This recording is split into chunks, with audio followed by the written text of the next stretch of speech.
நான் வேணா extra pay பண்ணிடுறேன்.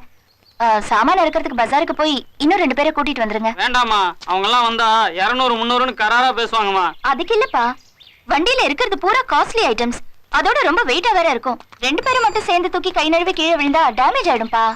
வணக்கம்மா, என்ன டெக்ஸ்டைல் சுப்ரமணியன் கூப்பிடுவாங்க. எதிர்த்தாப்புல தான் என் வீடு. நான் வேணா இன்னொருத்தரையும் கூப்பிட்டு திங்ஸ் எல்லாம் கீழே இறக்கி விட்டுமா? கூப்பிடுங்க. ராமசாமி, பாத்ரூம்ல இருக்கேனே. முடிச்சிட்டு வா. நீங்க 2 பேரும் மேல திங்ஸ் எடுத்து கொடுங்க, நாங்க கீழே வச்சிரோம். சரிங்க. நீங்க உள்ள போங்கம்மா. தேங்க்ஸ்மா. பரவாயில்லைங்க. இந்த வீட்டை நீங்க வாங்கிட்டீங்க போல இருக்கு. ஆமாங்க, என் வீட்டுக்காரர் இன்ஜினியர். இந்த மாசம் ரிட்டையர் ஆக போறாரு. என் பையன் சிஏ முடிச்சுட்டு பிராக்டிஸ் ஸ்டார்ட் பண்ண போறான். இங்க பக்கத்துல இருக்கிற கிராமம் தான் எங்க பூர்வீகம். அதனாலதான் இங்கேயே செட்டில் ஆயிடலான்னு சொந்தமா வீடு வாங்கிட்டு வந்துட்டோம். என் பொண்ணு கூட முன்னாடி இங்கதான் வீட்டு வேலை செஞ்சுட்டு இருந்தா. வேணும்னா அவளையும் வர சொல்றேன். நாளைக்கு நல்ல நாள், வர சொல்லுங்க. இன்னொரு முக்கியமான விஷயம், நாங்க போற ஊர்ல எல்லாம் எங்க பையனுக்கு ஒரு நல்ல பொண்ணு கிடைக்குதான்னு தேடிட்டு இருக்கோம். ஆனா இது வரைக்கும் அமையல. இந்த ஊருக்கு வந்த ராசியாவது நல்ல பொண்ணு கிடைக்குதான்னு பாப்போம். யாராவது ஒரு நல்ல மேரேஜ் புரோக்கர் இருந்தா சொல்லுங்க. அவசியம், நாளைக்கு வர சொல்றேம்மா. வரேம்மா. தேங்க்ஸ். அம்மா, நான் ரொம்ப ராசியான ஆளு. அதனாலதான் டெக்ஸ்டைல் சுப்பிரமணியம் சார் என்ன ரெக்கமெண்ட் பண்ணிருக்காரு. இதுல எல்லா அம்சமும் பொருந்தின 3 பொண்ணுங்களோட போட்டோ இருக்குது. இந்தாங்க. அந்த டேபிள் மேல வச்சுட்டு போங்க. நான் ராவுகாலம் முடிஞ்சதுக்கு அப்புறம் எடுத்து பாக்குறேன். சரிங்கம்மா.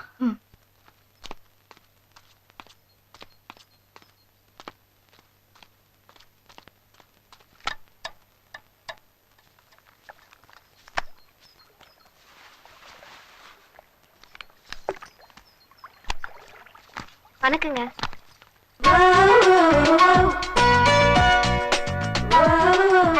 என் பேர் சுமதி. எங்க அப்பா சுப்பிரமணியம் இந்த வீட்ல எஜமானி வேலைக்காக அனுப்பி வச்சாரு. எஜமானி வேலைக்கா? இல்ல, நான் முதல்ல வீட்டு வேலைக்காக புறப்பட்டப்போ எங்க அப்பா என்கிட்ட, நீ வீட்டு வேலைக்காரியா மட்டும் வேலை பார்க்காம அந்த வீட்டுக்கே எஜமானி நீதான் அப்படிங்கிற பொறுப்புணர்ச்சியோட வேலை பாரு அப்படின்னு சொல்லி அனுப்பிச்சாரு. அந்த அர்த்தத்துல சும்மா ஜோக்காக அப்படி சொன்னேன். ஓஹோ, சரி சரி, வாங்க எஜமானிமா.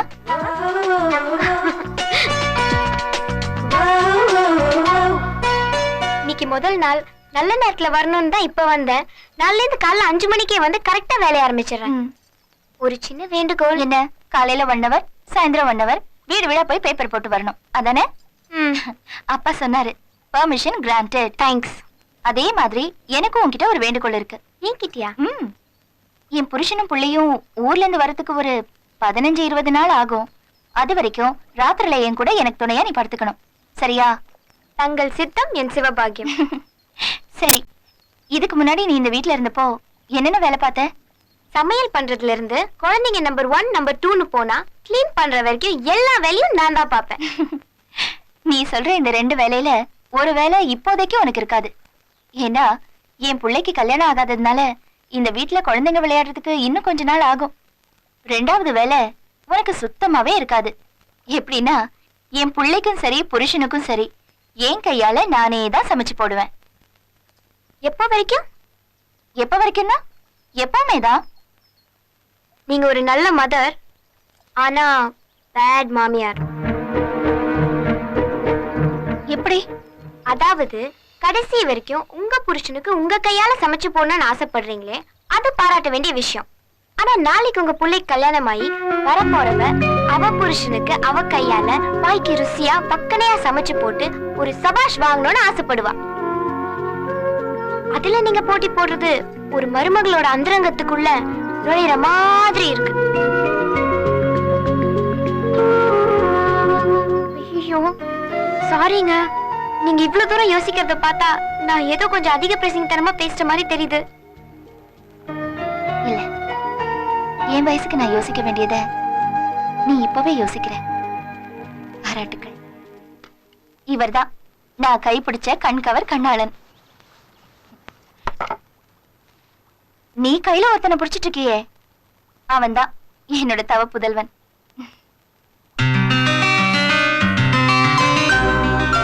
பொதுவா எல்லாரும் தாய் பாசத்துக்கு மேல வேற எதுவுமே இல்லைன்னு சொல்லுவாங்க. ஆனா இவன் என் மேல காட்டுற பாசத்தை பார்க்கும்போது அது பொய்யோன்னு தோணுது. பாக்குறதுக்கு தான் இவன் இவ்ளோ இன்னசென்ட்டா இருக்கான். ஆனா அவ்வளவும் விஷமும். படிக்கிற காலத்துல இவன் பண்ண சேஷ்டை இருக்கே, அதுல உன்னை உதாரணமா சொல்றேன் கேட்டுக்கோ.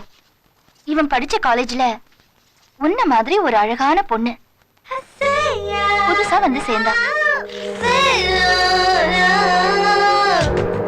வாவ், எந்த பர்பஸுக்காக துப்பட்டா போடுவாங்களோ கரெக்டா நீட்டா அதே பர்பஸுக்காக போட்டு வர்றாளே, யாரா அந்த மகாலட்சுமி?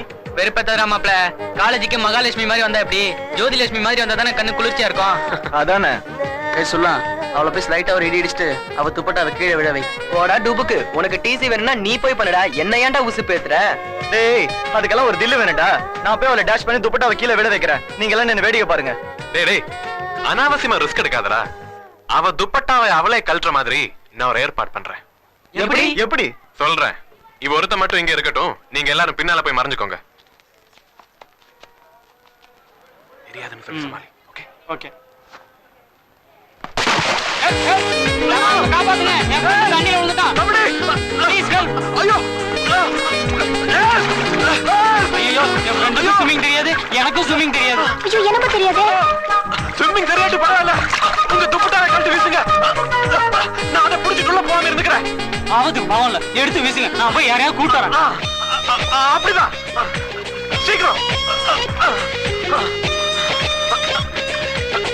ஒரு கையில புடிச்சா அப்படி, ரெண்டு கையில ஸ்ட்ராங்கா புடிங்க, இல்ல உள்ள போயிடுவேன். இப்ப மார்க்கமா இருக்கு. Come on come on. என்ன பார்ட்னர், எப்படி தர்ஷன் ஓகே தானே? அது தேங்க்யூ.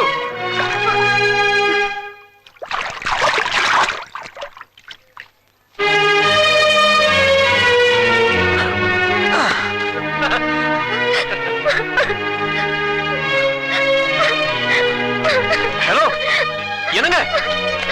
ஹலோ. அப்படியே அந்த பொண்ணை அழ வச்சுட்டு அடுத்த நாளே அந்த பொண்ணு கிட்ட போய் நான் செஞ்சதெல்லாம் தப்புதான், அதுக்கு நான் என்னையே தண்டிச்சுக்கிறேன்னு எல்லா பசங்க பொண்ணுங்க முன்னாடியும் வெறும் பனியன் ஜட்டியோட நின்னா பாத்துக்கோயே. இப்படி இவன் பண்ண சேஷ்டைகள் 1 2 இல்ல, சொன்னா மாச கணக்குல அடிக்கிட்டே போலாம், அவ்வளவு இருக்கு. சுமதி, நான் என்ன இனாமாவை கேட்க சொல்றேன். எப்படியும் வேலையில சேர்ந்திருக்கேன். இன்னைக்கு அவங்க அட்வான்ஸை கொடுக்க போறத நாளை கொடுக்க போற சம்பளத்துல பிடிச்சுக்க போறாங்க, அவ்வளவுதானே? அது இல்லப்பா, நான் வேலைக்கு சேர்ந்தே 2-3 நாள் தான் ஆச்சு. அதுக்குள்ள அட்வான்ஸ் கேட்க எனக்கு வாயே வரல.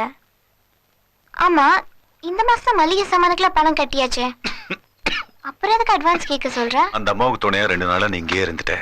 நம்ம வீட்டுக்கு வந்து அக்கம் பக்கம் கேட்டுப்பாரு, யாரையும் நான் தூங்க விடல. விடிய விடிய எருமே எருமே என் தொண்டைய புண்ணா போச்சு. சொன்னா உனக்கு மனசு சங்கடப்படுமே தான் அதை சொல்லாம அட்வான்ஸா கேட்க சொன்னேன். நீ கேட்கறதுக்கு ரொம்ப சங்கோச்சப்படுற. சரி பரவாயில்லம்மா, கொஞ்சம் இருங்கப்பா. இருமா, எதுக்கு நகையை கழட்டுற? சொன்னா கேளு, நகையை கழட்டாத. இந்தாங்கப்பா, இத கடையில வச்சு காசு வாங்கி டாக்டரை பார்த்து முதல்ல மருந்து வாங்கி சாப்பிடுங்க. வேண்டாம்மா, உனக்கு கேட்க சங்கோச்சமா இருந்தா நான் அவங்களை கேட்கிறேன். கண்டிப்பா அவங்க உதவி பண்ணுவாங்க. ஏன்னா அவங்க ரொம்ப நல்ல மாதிரி. அதனாலதான்ப்பா வேண்டாங்கிறேன். நம்ம மேலேயே அவங்க நல்ல அபிப்பிராயம் வச்சிருக்காங்க, அது நம்மளே கெடுத்துக்க வேண்டாம். இந்தாங்க, நீங்க முதல்ல டாக்டர் போய் பாருங்க. புடிங்கப்பா. ஏம்மா, உன் காதுக்கு அழகா இருந்தது இது ஒண்ணுதான், இத போய் அடமானம் வைக்க சொல்றியே? அப்பா, நகை நட்டுங்கிறது என் ஒருத்திக்கு மட்டும்தான் அழகு, ஆனா கௌரவங்கிறது நம்ம குடும்பத்துக்கே அழகு.